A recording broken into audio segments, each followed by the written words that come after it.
State football back on the road again this weekend as it travels to Pittsburgh. Hi everyone, Noah Fleischman here, the host of the Wolfpacker show. And today we're breaking down NC State football before they head out to Pitt to play the Panthers on Saturday afternoon.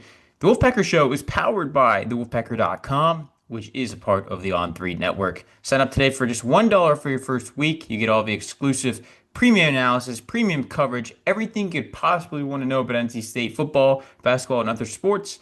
Make sure you sign up today at thewolfpacker.com. Before we get going in today's episode, I want to have a quick thank you to our partners at BetMGM. As you know, we've teamed up with BetMGM this season. We'll be using the lines, to make all of our picks, and we'll have a special offers for our listeners each week. When you join BetMGM, you get access to a variety of parlay selection features, including same-game parlays, live betting options, and more. If you haven't signed up for BetMGM yet, use bonus code ON3, and you'll get up to a $1,500 first bet offer on your first wager with BetMGM. Here's how it works. Download the BetMGM app and sign up using bonus code ON3. That's ON and the number 3. Deposit at least $10 and place your first wager on any game in the app. You will then receive up to a $1,500 in bonus bets if your bet loses. Just make sure you use bonus code ON3 when you sign up. Make this college football season one for the history books. Make it legendary. See BetMGM.com for terms. 21 and plus only. U.S. promotional offers not available in New York, Nevada, Ontario, or Puerto Rico. Gambling problem? Call 1-800-GAMBLER. In the United States, call 877-8-HOPE-NY or text HOPE-NY 467-369 in New York. Call 1-800-NEXT-STEP in Arizona, 1-800-327-5050 in Massachusetts, 1-800-BETS-OFF in Iowa, 1-800-981-0023 in Puerto Rico. First bet offer for new customers only, subject to eligibility requirements. Rewards are non-withdrawable bonus bets that expire in 7 days in partnership with Kansas Crossing Casino and Hotel. Don't forget, if you haven't signed up for BetMGM yet, use bonus code ON3 and get your $1,500 first bet offer today. Well, NC State is 4-3 going into this road trip at Pitt, coming off of a bye week. It's first of two. It will have another one in a couple weeks. We'll talk about that when it comes across the pike. But the Wolfpack are now going to Pitt, and they spent this past off week really just looking at themselves, what they could change, what they could do differently. Everything about trying to find something that works. They haven't won an FBS game in the last three tries. They're 4-3. And their last three losses have all come at the hand of FBS opponents. Most recently at Notre Dame, where NC State was a 10-7 game and a half, but the offense couldn't get any momentum going in the second half. The defense ran tired and thin, and a top 10 offense on the other side of the field ended up costing NC State an opportunity to win on the road. Well, they have another chance to get a road win. They already have one in the ACC. They won at Wake Forest early in the year in week 3 on a Thursday night. Now they head up to Pittsburgh playing at Acrisure Stadium on Saturday, a team that Dave Doran is 2-0 against in his tenure with the Wolfpack. Can the Pack get a win over the Pitt? I'll have my prediction on the other side. But first, let's catch up with a special guest on the podcast to preview the Panthers. Now we're joined by Stephen Thompson of the Pittsburgh Post-Gazette to preview Pitt going into this weekend's game. Stephen, thanks for hopping on. Thanks so much for having me. Happy to be here. Yeah. So Pitt, coming into this game, 5-2, have won three in a row. What are just the overall vibes kind of around the program over these last 3 weeks? A lot of cautious optimism, right? This three-game winning streak coincides with, a quarterback change, right? Eli Holstein out, Mason Heinchel in, and Heinchel, for the most part, has looked pretty good. He's a true freshman. He's 18 years old, so there are obviously some growing pains there, but he has kind of been a spark plug for this team. They've also had Desmond Reed back for the past 2 games, which has been a huge help as well. He's been in and out of the lineup with an ankle injury, so things just kind of going right, everything kind of breaking right for the Panthers at this point. That win against Florida State a couple weeks ago really, really energized them. I think Pitt felt at that point that a lot of teams were counting them out. I think they felt disrespected in a lot of ways. And so to come out on the other side of a one-score game against a power conference opponent was really huge. West Virginia lost, Louisville lost, both by one score when they had held double-digit leads in the second half. And so to pull off a win on the road and, say what you will about Florida State, but they were a ranked team at the time, and so Pitt really, put a lot of stock into that, and I think they felt like they proved something a little bit. So, there's a lot of optimism, but I say cautious because they are dealing with a ton of injuries right now, and that Syracuse game was not very pretty, especially on offense. So everyone's still kind of, I think, feeling out what this team looks like. They feel it feels like a new team, I guess, after the quarterback change, and we're still kind of feeling out just how good they actually are because they're on this winning streak, but they faced a lot of not super great teams, and when November comes around, they got to play Georgia Tech, Notre Dame, and Miami all in a row. So really, this is all just kind of building to November, and you're kind of seeing how many wins you can stack before you got to hit that gauntlet.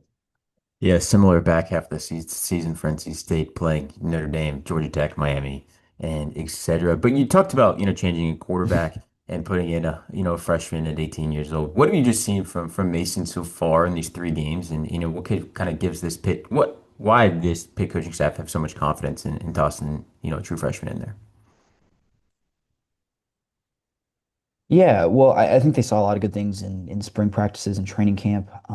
You're limited in how many reps you can give to a freshman quarterback like that when you have an established returning starter and Eli Holstein coming back. You've got a backup in Cole Gonzalez who's familiar with the system, played under offensive coordinator Cade Bell before at Western Carolina. So there wasn't a whole lot of reason, at least in my mind, that Mason Heinschel would have gotten a super serious look coming out of training camp. But this was a move.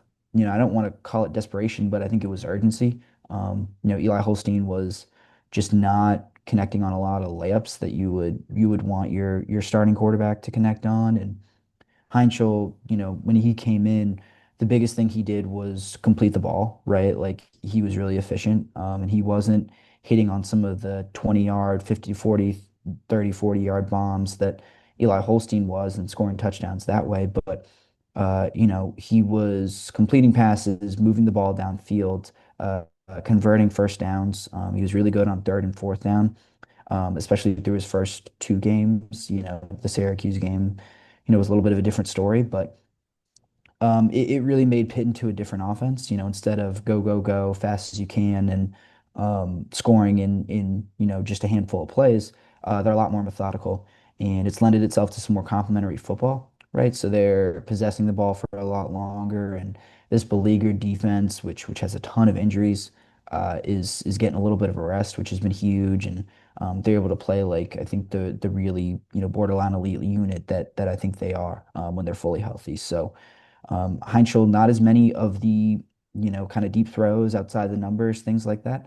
But I think that's good. It's not necessarily that he can't make those throws. He's certainly got a ton of arm talent, and that it was obvious as soon as he stepped on campus.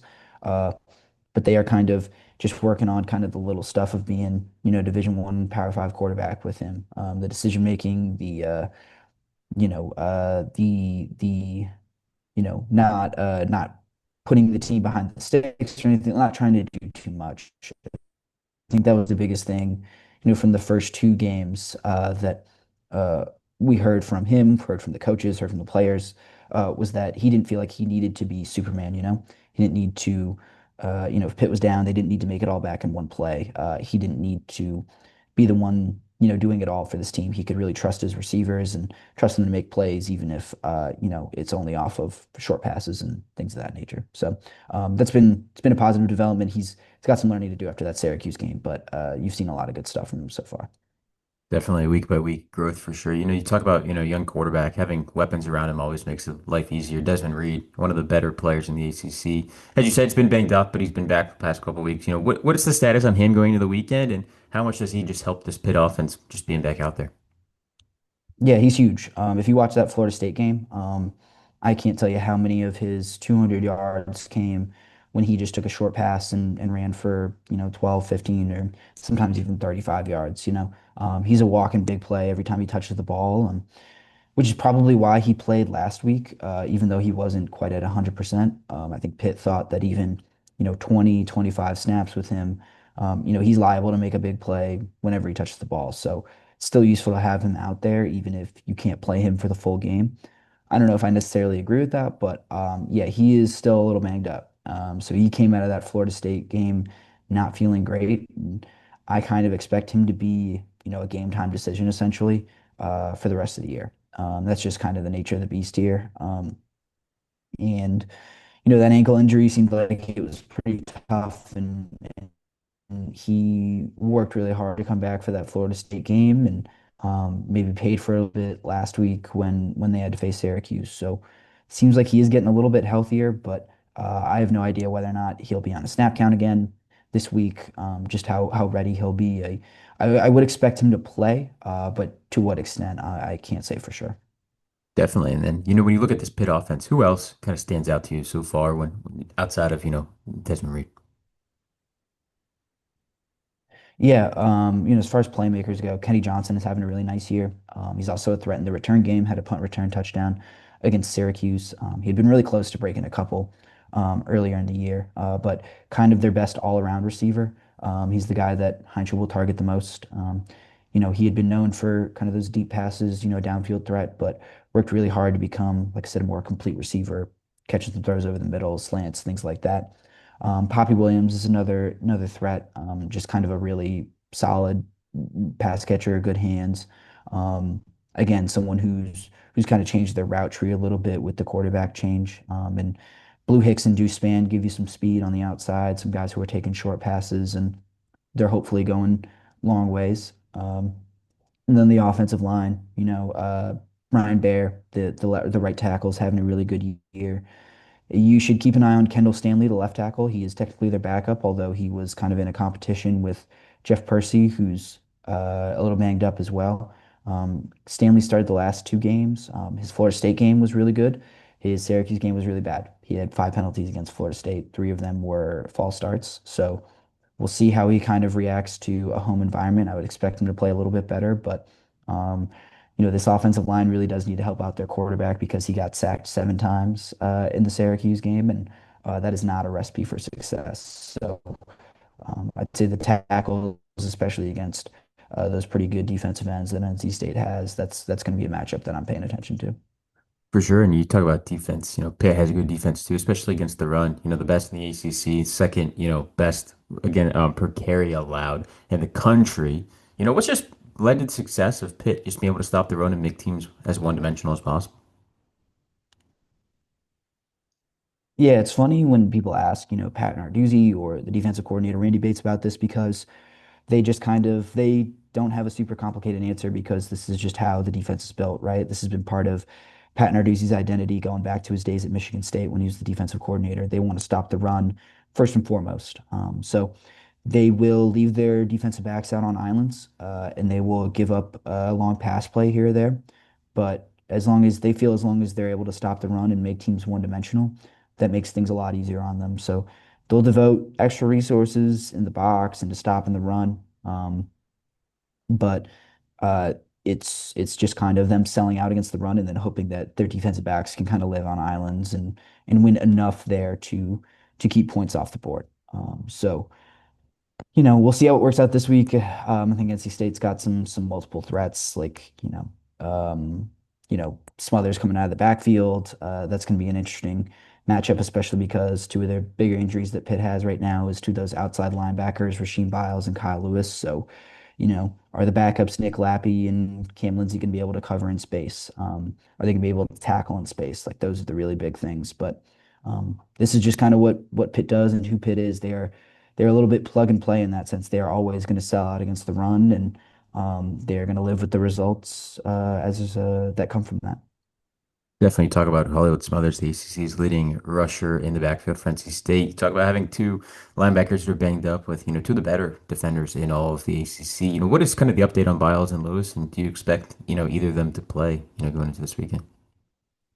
Yeah, I don't know. It's a bit of an open question. I think they're going to be really cautious with them in practice. I would expect those guys have limited reps, but those are guys who can, I think, make the most of even if they're just watching on the sidelines. Like they're not guys that I think you need out there every day, at least in practice. I, you know, Biles has been banged up a little bit earlier in the year, like kind of been in and out of games. I don't think he's missed a full game before that Syracuse game. Him, I expect is maybe a multi-week thing. I am not optimistic that he plays in this game, though I can't really say for sure. Um, Lewis, I think there's a better chance that he does play. I think he's a little bit closer um, to coming back, and I think his injury was a little less severe. You know, Biles, I think at least another week, maybe one more. But yeah, I would say more optimistic about Lewis playing versus Biles. And if they have one of those guys, I'd feel a lot better. Missing both is really going to be a challenge. For sure. When you look at this matchup between NC State and Pitt, it's obviously two strengths going against each other with Pitt's run defense and NC State's rushing offense. What does Pitt need to do to earn its first win over Dave Doran? Yeah, well, they're going to need to, defensively, obviously, try to keep Smothers contained. I think if he becomes a threat in the passing game, or if he really wrecks him in the passing game, that's bad news for Pitt. I'm fairly confident they'll be able to keep the run game in check, but they're going to have to put some pressure on CJ Bailey and try to disturb his accuracy, which doesn't seem like many people have been able to do so far yet. But I think it really mostly is on the offense to win this game. I think that's, when you see two strengths going against each other, usually it's the other side of the ball. I feel like that ends up deciding the game. And so if Pitt is able to, win on third or fourth downs, that's kind of the ball game right there, right? If they're able to possess the ball, keep Smothers and Bailey on the sidelines, and then, convert touchdowns in the red zone, then I think that's really how Pitt is going to win this game. They need their freshman quarterback to be a little bit more settled down, hopefully playing at home does that for him. Last Saturday was the first time we had really seen him not be super accurate. So hopefully being in a familiar environment helps out with that. And if the offensive line can cut down on the penalties as well, that'd be a huge help too. But to me, it's Pitt's offense that's going to decide this game, whether or not they're able to stay on the field. For sure. Well, before we get out of here, where can people find your work on Pitt athletics? Yeah, you can read all of my written work at post-gazette.com. And then we have a YouTube channel as well, PG Pitt, on YouTube, that me and my beat partner, Abby Schnabel, we post a lot of stuff on there. So make sure you check that out if you are curious about the Pitt Panthers. Awesome. Well, Steven, I appreciate you hopping on. We'll see you on Saturday. Thanks a lot. Steven, for hopping on the show and joining us this week to preview all things Pitt. Now, after we heard from him, got the Pitt side of things, we already know what's going on at NC State. The defense is banged up. The offense has talent, just needs to put it together. My prediction in this one is NC State leaves Pittsburgh with the win 24 to 23 and moves to 5-3 on the season. Dave Doran would move to 3-0 against the Panthers in his career. That's my prediction. I think Hollywood Smothers will find ways to make plays. As Steven said, they don't know if the linebackers can contain him as a receiver. And well, last year he had 2 games with 80 or more receiving yards in each down the stretch. I'd expect him to channel that if they do stop him as ball carrier. He is the ACC's leading rusher, nearing 1,000 yards in the career, 739 on the ground this season so far. So that's my take on this game. NC State wins 24-23. That's the prediction. We'll check back after the game and see if it came true. But man, this is going to be a busy weekend. NC State football on Saturday afternoon at 3.